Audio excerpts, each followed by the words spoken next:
Jon Scheyer and Duke basketball are shying away from no one. Once again, what an incredibly impressive non-conference schedule Duke's been able to put together for the 2025-2026 season. Hi, everybody. Dick Vitale. Hey, make sure you listen, man. The Locked On Blue Devils with J.J. Jackson. He's awesome, baby.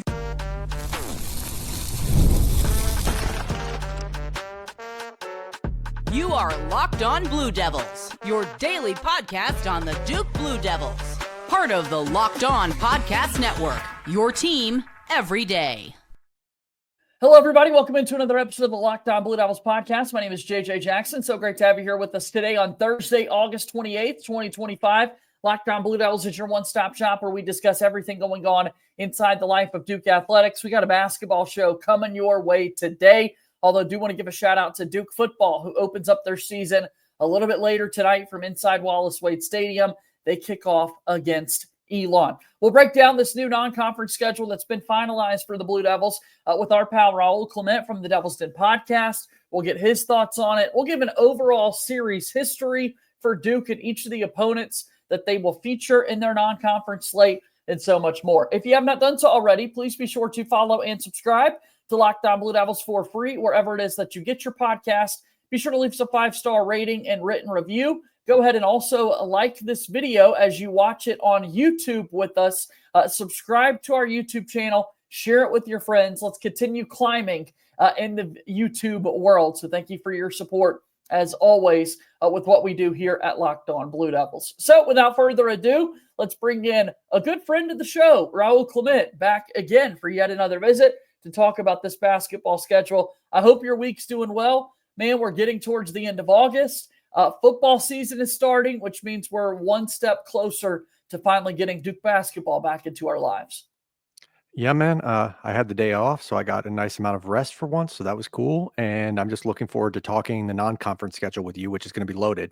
Yeah, no, it's going to be a full slate of big-time games for the Blue Devils, also mixed in with some tests that they'll have inside Cameron Indoor, some familial faces within the Brotherhood will bring teams to Cameron Indoor this year. So much that we'll get to dive into, but another season in which Jon Scheyer making it clear that the ACC is one thing, and they will be tested night after night, although this past year Duke absolutely dominated every single one of those ACC tests. But it's these non-conference games that can prepare you for what you'll see in March Madness in so many ways. And then some of the non-conference games early in the season help build chemistry, camaraderie, all the kind of things that you want to work out on the court. Your just thoughts on what a coach looks at when they put together a schedule like this, looking at life outside of the ACC.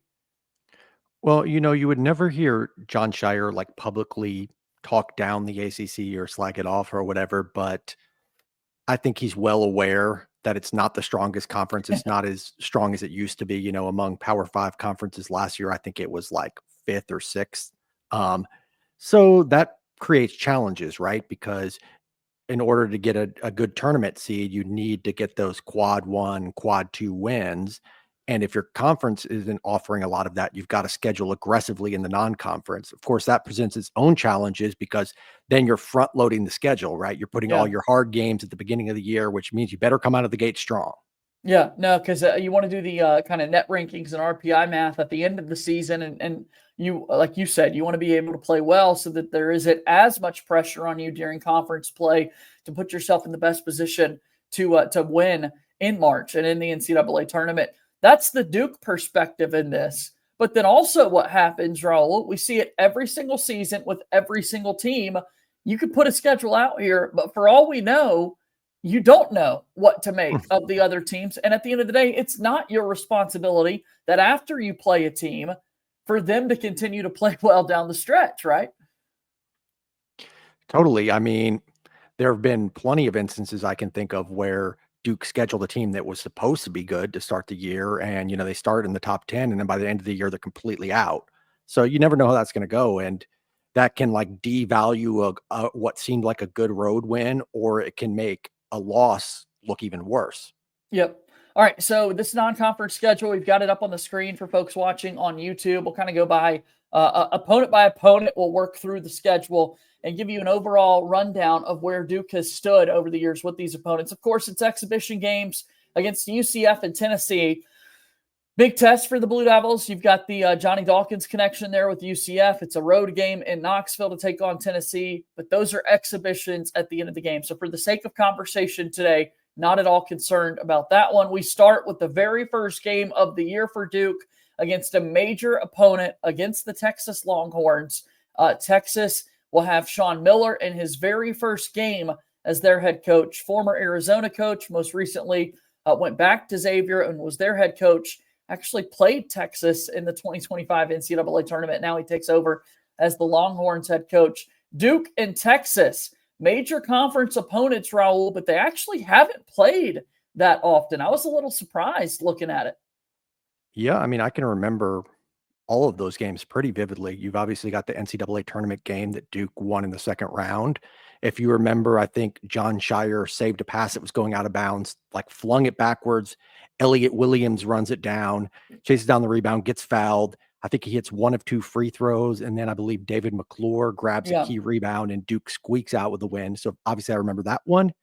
The other ones that fans will really remember would be 2005, late 2005, going into the 2006 season, JJ senior year. Obviously, Duke obliterates Texas in Madison Square Garden. So that was fun. I think JJ had like 40 points or something in that range. He had a 40 ball. Yep. And then the one I'd kind of forgotten a little bit about was 2017, the 2017-18 season.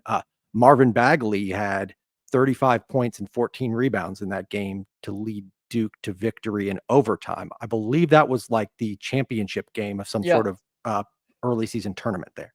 Right. So there's all three meetings. Duke leads all time 3-0 against Texas, having last played in 2017. So nearly a full decade since these two teams have met. And as you mentioned, the NCAA tournament matchup was the 2008 round of 32 test that Duke had in that one. Next up for the Blue Devils on Saturday, November 8th, one day after my birthday, fun fact. Nice. We'll have Duke play Western Carolina, my father's alma mater.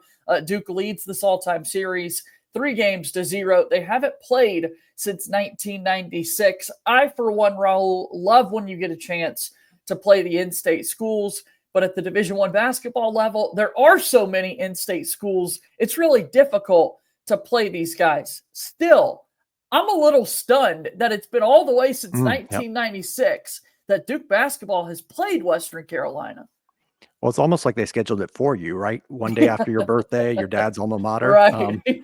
I think you should get a birthday win out of that one. Yes, I feel pretty good about that. But yeah, I wouldn't have been surprised. I mean, I wouldn't have picked 1996 as the last meeting for those. Those were sort of dark days for Duke, in fact. No kidding. All right, and then after that one, Duke plays Army on Veterans Day, Tuesday, November 11th, a road game in West Point. Duke leads the all-time series, 9 wins, 0 losses. They've only played once, though, in West Point, and Duke did win that basketball game.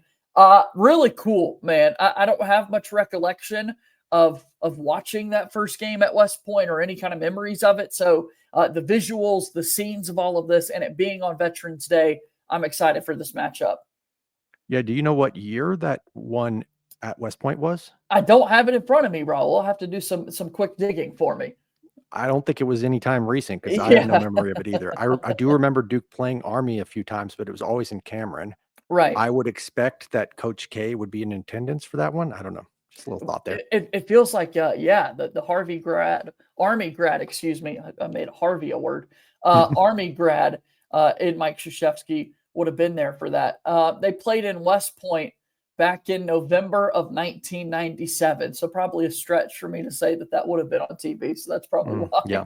And also I would have been 2 years old. So, well, I was 16 or 17 or something, but they weren't televising a lot of those lower key non-conference games back then. So this is a first for everybody then in the Duke world to be able to see the visuals of that. But yeah, I'm with you. I think that we'll see Coach K in attendance for this one. And I think it's going to be special being on Veterans Day. All right, so first few games out of the way for Duke in the non-conference. Let's keep working our way through the schedule with some of the opponents coming up for the Blue Devils in just a moment.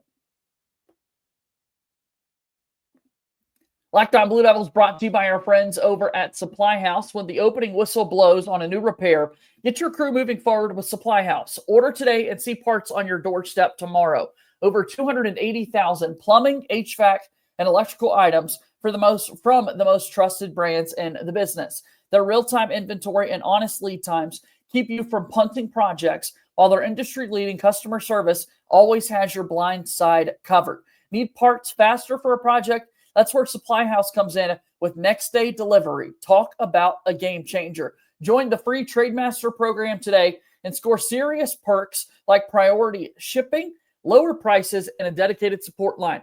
Visit supplyhouse.com to sign up for free and use promo code SHCollege5 for 5% off your first order. That's supplyhouse.com. Real people, real service. Supply House is a proud sponsor of Locked On Blue Devils. Our show today is also brought to you by our friends over at Upside. That's right. Talking about Upside, are you still paying full price for gas? Well, you shouldn't be. Stop leaving money behind. Get real cash back every time you fill up with the free Upside app. Simply download the free Upside app in the App Store or Google Play right now and start earning cash at the pump today. Use our limited promo code FOOTBALL and get an extra 25 cents per gallon on your first fill up. You can make up to $300 a year just from buying the gas you already need. At first, I thought it was just too good to be true, but it's totally legit. Real people are getting paid just to make their daily commutes, and you can too. Plus, you can cash out anytime to your bank account, PayPal, or an e-gift card for Amazon and other brands. Don't let this offer drive on by. Download the free Upside app now by using our limited promo code FOOTBALL for a limited time 25 cent per gallon bonus. Promo code FOOTBALL. Offers may vary by user and location. Go to upside.com for terms and conditions. Upside is a proud sponsor of Locked On Blue Devils. Keep rolling. Raul Clement is here from the Devil's Den podcast, talking about the Duke basketball non-conference schedule, going through opponent by opponent for the Blue Devils, talking about their series against each of these schools. Next up on the schedule for Duke on November 14th, that will be a Friday night game for the Blue Devils. They're back in Cameron after the game against Army, taking on Indiana State, a school in which Duke has never played before. We've never seen Duke basketball versus the Sycamores. That'll be pretty fun. Yeah, so the only thing I know about Indiana State is Larry Bird. So that's all I got there. Maybe he'll be in attendance. I feel like everybody, the only thing you really know about Indiana State basketball is Larry Bird. But yeah, it's always surprising when you hear of a team that Duke hasn't played, right? With this 100-year history. Yeah, I guess you just have to then be like, well, there are 300 some odd 360 plus Division I teams when you're only playing so many a year, and you play the ACC teams from time to time. It can be a little bit more difficult, but yeah, we will see a first is our message to you all that Duke will take on Indiana State for the first time ever. All right, next one up for the Blue Devils is Kansas. Tuesday night in the Champions Classic. 15 times these two teams have met before. Duke leads the all-time series, 8 wins, 7 losses, and 6 of the 15 meetings have taken place in the NCAA tournament.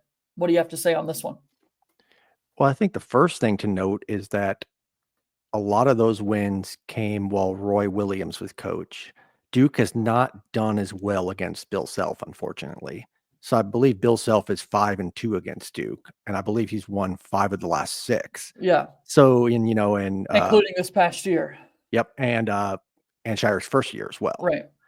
Both of those were close losses, and Duke had a chance to pull both of them out, but unfortunately just couldn't do it in the last minute. So, you'd really like to get that one and even up the series a little bit. It's especially with all these like 2-point losses that have come over the years, it's been tough. And obviously won in the tournament 2018 with a chance to go to the Final Four. Yeah, that Elite 8 game, I still think about, man. Like that one still hurts. I think about the runner there at the end from Grayson Allen. I think that was at the end of regulation, I want to say. In and out, yeah. I remember Malik Newman being absolutely nuclear for Kansas in that game. And especially in overtime. Right, and just took over. But that's a Duke team that the big kind of lineup that they were able to blend, Wendell Carter Jr., Marvin Bagley III, epic stuff, man. And just would have loved to see that one come out. Yeah, that team really kind of found their identity starting around February. I think they switched to a zone, and that really improved their defense, and they took off and became a top 10 defense as a result of that. And, probably should have made the Final Four. If you Right. remember in that game, there was also a questionable charge call on Wendell Carter that could have gone I the other forgot about way. that, but now I'm picturing the replay in my head. Yeah. It's like maybe if we get that call, Duke just goes ahead and wins it even without Grayson Allen making that shot. But obviously, if he makes that shot, he ascends from already pretty legendary status for what he did as a freshman in the championship game. But then he has another game winner to take Duke to the Final Four. Right. That just puts him in like almost jersey retirement range. For sure. I love Grayson, and that was the final game of his career, and it ended up being his senior season. And then Duke, of course, had all of those talented freshmen on that squad that went on and got drafted into the league. So big time stuff there for the Blue Devils in the 2018 Elite Eight game that just did not go Duke's way. But there have been 15 all-time meetings between Duke and Kansas. Duke won the 91 title game over the Jayhawks to give Coach K a title there to become a title-winning head coach. So love that, and we'll see meeting number 16 play out. And Kansas is one of those power conference opponents, Raul, that, it's not as many as you see against ACC foes, but a school that Duke does a really good job of making sure they play them so frequently, considering they're in the Champions Classic together every year. Yeah, I mean, it's a rivalry, right? It's not the intensity of the UNC rivalry or anything within conference, but it's, we see Kansas often enough where Duke and Kansas have a little thing going on. No doubt. All right, next up, we'll put these next two teams together on the schedule. After Duke plays Kansas on that Tuesday, they'll come back home on Friday. And in Friday's game for the Blue Devils on what would be Friday, November 21st, Duke plays Niagara. Fun fact, they are the Purple Eagles. So they will play the Niagara Purple Eagles, coached by Greg Paulus, Duke's own. And then Sunday, the Blue Devils play the Howard Bison. Will be Duke's matchup in that one on November 23rd. Duke has never played either of these schools before. I thought that was an interesting little tidbit. So a couple of first-year opponents for the Blue Devils in Indiana State, Lipscomb, Niagara, Howard. A lot of schools that we're getting to highlight here. Yeah, and of course, Howard is coached by Kenny Blakeney. So, Right. Another Duke alum. And I just feel like for whatever reason, Scheyer just loves to schedule these Duke alums. We had Bobby Hurley last year in an exhibition game. We've got Johnny Dawkins this year in an exhibition game. Greg Paulus for the first time. Kenny Blakeney. So, yeah, seeming to be a trend. First-time opponents for the Blue Devils, again, against the Niagara Purple Eagles and the Howard Bison. I'll skip ahead and give some love to that other team that we mentioned being an opponent for Duke basketball that they've never seen before. In December, a game that was kind of one that we didn't really know of until a little bit ago when Duke finally released this full schedule is Tuesday, December 16th. Duke takes on Lipscomb, a school out of the Nashville, Tennessee area that has been in recent NCAA tournaments, won the ACC tournament, ASUN tournament recently, and they've never played before. So that'll be a matchup there for Duke, Raul. Yeah, a lot of firsts. It looks like they're also the Bisons. So yeah, I did. So here's let's talk about this. I'm glad you brought that up because that's the direction I was going when I was looking at this.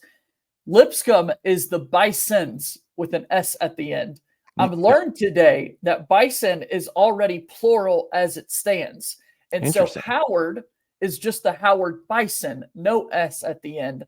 But apparently Lipscomb had always kind of had the S on the end themselves and never wanted to correct it. So interesting. I never knew that Bison was already plural as is. So we can say that Howard knows their grammar a little bit better. Is that what we're saying? I think we're absolutely saying that. Yeah. I like that. I want to see some grammatically related signs held up by the students. Yeah. They've got to be able to do that. Yeah, that's our request for them, is that Howard over Lipscomb when it comes to the grammar. And Howard keeps no S on their Bison. Lipscomb is the Bisons that Duke will play in this one. So fun stuff there. All right, we're due for our next break here on the program. When we come back, we've got some final kind of tidbits to run through with this non-conference schedule for Duke basketball. It's making out to be an incredible one as our show continues in a moment. Locked On Blue Devils brought to you by Game Time. College football is back, and I couldn't be more excited. From the tailgates to the rivalries, the energy in the stands, there's just nothing like it. But let's be real. Actually getting tickets can feel like more of a battle than the game itself. Endless waiting queues, hidden fees, prices jumping at checkout. That's why I use Game Time, the app that gives the advantage back to the fans. The easiest way to score last-minute tickets at the best prices with no surprise fees. What you see is what you pay. We need to make sure we sell out Wallace Wade Stadium for next Saturday's game against Illinois. It is a big-time kickoff for the Blue Devils in a massive non-conference test against the top 15 opponent. You can find great deals right now on Game Time. So take the guesswork out of buying college football tickets with Game Time. Download the app right now, create an account, and use code LOCKEDONCollege for $20 off your first purchase. Terms apply. Again, promo code LOCKEDONCollege, LOCKEDONCOLLEGE for $20 off. Swipe, tap, ticket, go. Download Game Time today. Really simple. Game Time, a proud sponsor of Locked On Blue Devils. All right, last segment here on the program today. Raul Clement from the Devil's Den podcast is here with us. We're talking about this Duke basketball non-conference schedule, working through the series here for the Blue Devils. And Duke is going to play a Thanksgiving basketball game against the Arkansas Razorbacks in Chicago. I'll set up the series in just a moment for you, Raul, but I want your thoughts here. Duke's playing on Thanksgiving, a standalone college basketball game there in Chicago against the Razorbacks. Yeah, I mean, well, first of all, what time of day is that game on? We don't know yet, right? I think I've seen it's like an 8 p.m. Eastern tip-off, so a night game. Okay, that's good because I didn't want it to be like right at like, I think families typically eat, it depends on your family, between 2 and 5 p.m. It's usually a fairly early meal. So you don't want the game right in the middle of the day. And you also don't want it when you're like recovering from gorging, right? And you're just exhausted. So 8 p.m. will give people time to take a nap and then get ready to watch the game. So it should be pretty cool. Okay, so Arkansas is the opponent for Duke, and Arkansas is now led by, of course, John Calipari. First time that Duke will take on Arkansas with Coach Cal there on the sidelines. And of the non-conference opponents, Arkansas is the school. Arkansas is the one team where Duke actually trails in the all-time series. 2 wins for Duke, 3 wins for the Razorbacks. This will be meeting number 6. 3 of the 5 previous meetings have taken place in the NCAA tournament. Arkansas won the 1994 NCAA title game. Duke won the 1990 Final Four matchup, and Duke won the 2022 Elite 8 matchup. So, again, there's our note for this one, Raul, is that Arkansas, the only non-conference opponent this season where Duke is trailing in the series, and over half of the meetings so far have taken place in the NCAA tournament. Yeah, they haven't played a lot in the regular season. Obviously, there was that recent game. I think it would have been the 23-24 season when Duke lost on the road to Arkansas, a narrow defeat there. I believe that was part of the SEC Challenge, I assume. Yep. So that's, that's obviously fresh in our minds. So it'd be nice to get some revenge for that one. The 2022 win was obviously really cool. That was a fairly offensively challenged Arkansas team that just couldn't keep up with Duke's offense. I felt pretty comfortable going into that game, especially after Duke, managed to squeak by Texas Tech or whatever. So, yeah, it should be pretty fun one. And then, like I said, the wins have been what Arkansas holds their hat on in this series. So hopefully Duke's able to pick up a win like this and even the all-time series. I'd love to be able to go back and although, again, it came into the world in November of 1995, wasn't around there for the 94 title game. But Raul, I know you certainly remember that one. And I've heard many stories, gone back and watched some highlights from that game and the such. But, man, would have been nice to already have another title there in Durham. Yeah, could have been 3 for Grant Hill. Antonio Lang, I believe, almost blocked their kind of game-deciding shot. People always say if his fingernails had if he hadn't trimmed his fingernails, maybe Duke gets the win on that one. So that's what I remember about that. I was still pretty young. weirdly, it doesn't stick in my head quite as vividly as like 1992, even though I was younger for that, just Sure. because I was just, such a Leitner fan, and those Right. games were so dramatic. The Kentucky game, of course, it just burned into my brain. Right. But yeah, I mean, Yeah. that was an interesting kind of run by Duke there. I did not expect them to get all the way to the championship game that year. They were a good team, but they weren't an amazing team or anything. I think they were like a 3 seed. Yeah. Everydayers, give us some love for that 1994 Duke team in the comments below. Tell us what you think about that one. Next, Duke will play in the ACC SEC Challenge at home against Florida. Duke leads the all-time series 13-3. They haven't played since November 2017, however. So 16 all-time meetings, but it's approaching nearly a decade since we've played Florida. They, of course, are the reigning national champions. Excuse me. Yeah, that should be a good one. It's going to be in Cameron. Florida in ESPN's way too early top 25 is number 2, so they're expected to be really good. They've managed to retain some players, and they've also added a lot of good players, through the portal and all that. So it's going to be a tough one. I think to me, I have that circled as one of Duke's maybe 2 toughest non-con games. Yeah, Florida's going to be real good, returning a lot. They did some great work in the transfer portal. So excited for that one to play out. Michigan State is another opponent for the Blue Devils. After that Florida game, Duke will play Saturday, December 6th at Michigan State. Duke leads the all-time series 15-3. Really decided upper edge there for the Blue Devils over Michigan State, who they play in the Champions Classic in rotation. Duke hasn't played them since November of 2023, but I've got the edge there. This one, though, what sticks out, it's a true road game for the Blue Devils taking on the Spartans. Yeah, Michigan State right now is projected like just outside the top 25. So it's not a game you would normally be all that concerned about, except the fact that it is at Michigan State. However, I will say that I believe that Caleb Foster had a pretty nice game the first time around. Yep. That was one of his best 2 games as a freshman. Yep. So maybe he can kind of repeat that.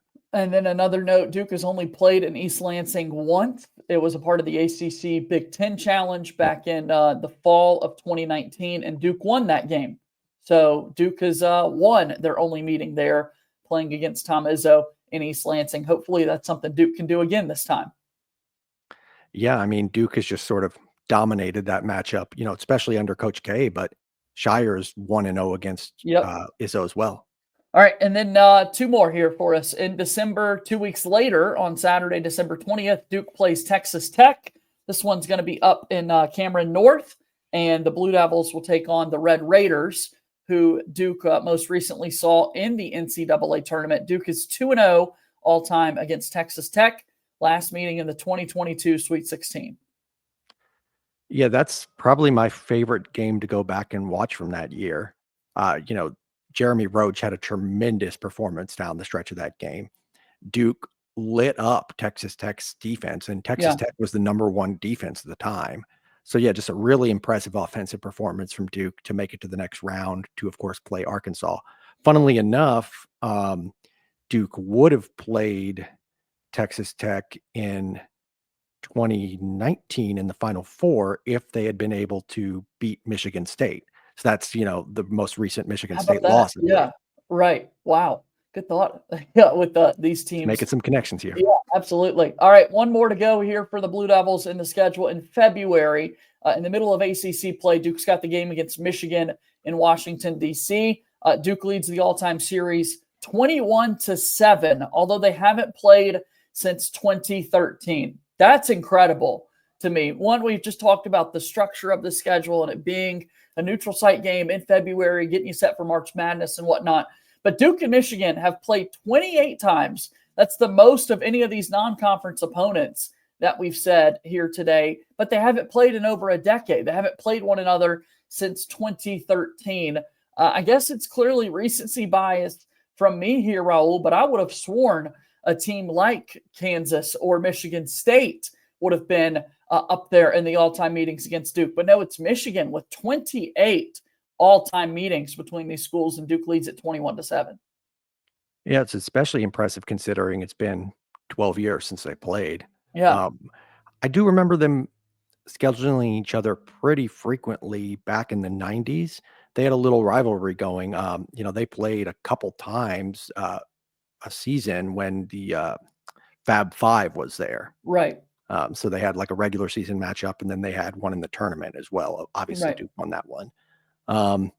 The 2013 game, that would have been the 2013-14 season. I don't remember a lot about that, but I just looked it up, and it looks like Quinn Cook had 24 points and 9 assists. So one of his better games that year.